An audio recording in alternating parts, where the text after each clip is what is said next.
professeur Farge, accompagné du technicien Jean-Marc Fourcault, effectue un inventaire des collections.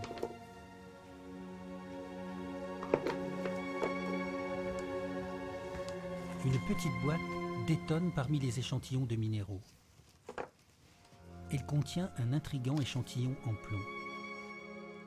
Le professeur reconnaît aussitôt une de ces copies en plomb que les grands joailliers faisaient de leurs plus belles pièces.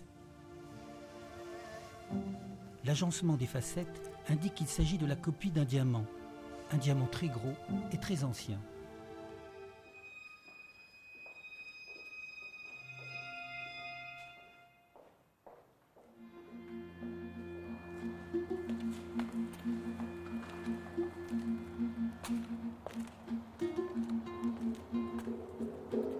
François veut confronter sa découverte à cette gravure.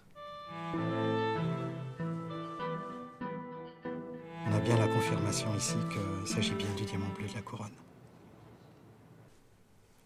Comment un tel diamant est-il arrivé à la cour de France? Par qui et comment a-t-il été taillé?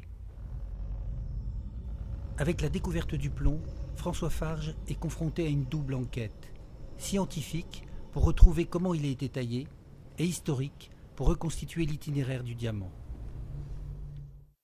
En septembre 1792, en pleine tourmente révolutionnaire, une bande de malfrats vide l'hôtel du garde-meubles, où sont entreposées toutes les richesses de la royauté.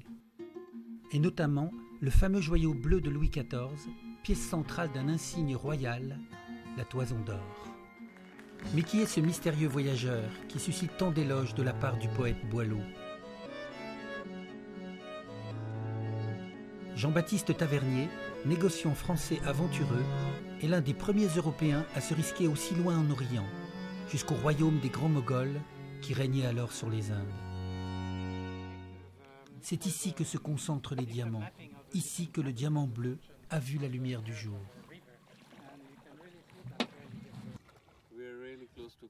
On est tout près de Collioure maintenant.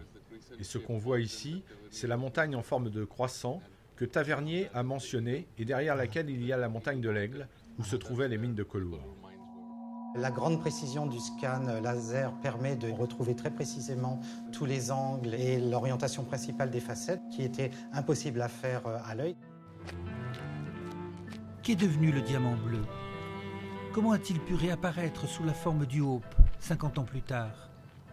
François est dans l'impasse.